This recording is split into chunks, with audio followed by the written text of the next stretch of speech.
I've got the benefit of having been to many parts of the globe in the last few months. Indeed, I was in India last week and Argentina the week before. So some of the work that we're putting out really ranges by market. So they're at different stages of growth. Some areas such as Argentina, we're doing amazing rich media work. We've done some stuff with Absolute, which spin the bottle, interact with it, find a location nearby, e-commerce enabled, all within a rich media unit, because that really suits that market. But say Australia, for example, some of the work's been around second screen experiences, so a bit more advanced. We've got a app with Volvo that allows you to actually drive one of the most famous sort of races in that market. And then other countries like, say, the UK, we've created something for the RAC, so for their Automobile Association, that allows you to plug in a piece of technology into your car, check its health, check your driving score, all your journey info and vehicle info. So it's quite broad as to where we go from media, rich media, right through to sites, creative apps, and then indeed more enterprise type solutions. So it really varies across the world. And again, this is a big generality, but apps versus the mobile web,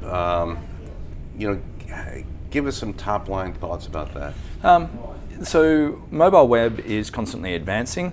There are greater features available in it. However, the experience and the consumer behaviour is about 80% of our time is spent in apps. Why are we doing that? It's a bit more personalised of an experience. It's faster, it's slicker, it's got features that you can't do in mobile web. So things like augmented reality and virtual reality are at best workaround solutions on the mobile web. They're far slicker and better consumer experiences in apps. So apps aren't going anywhere. I think that the features of mobile web will continue to enhance, but they're different.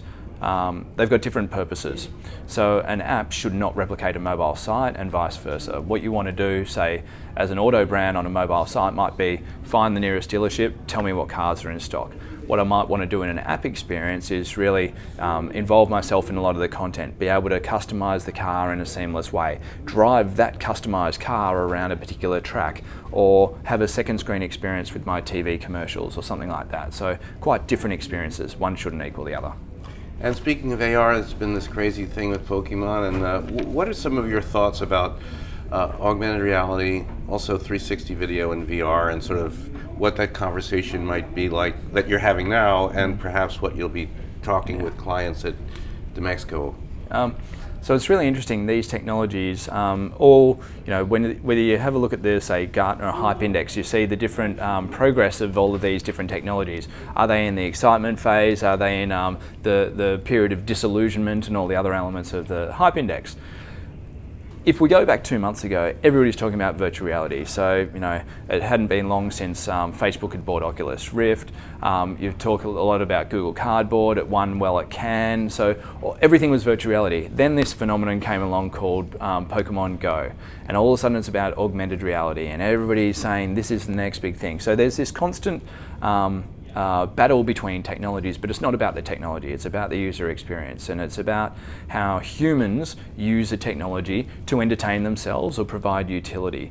So it's again a case of different technologies for different purposes all of the time. I think virtual and augmented reality will continue to grow, but they're going to be more specific use cases. The idea of using virtual reality for a bread brand or toothpaste probably isn't the best use case, whereas if I'm actually taking myself on a holiday to a destination that I've never seen before, or say checking out an apartment halfway across the world because I'm looking to move there, or a hotel room, that's a far better use of the technology. So I don't think it's going to fit every single purpose, but it's deciding what's the right technology for the user experience and the brand. And 360 video, we're hearing a lot about that as sort of being more immediately practical for the web experience, for the mobile experience.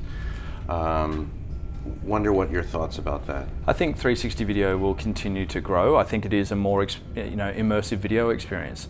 And when you have a look at the growth within the broader mobile media ecosystem, it is largely about video at the moment.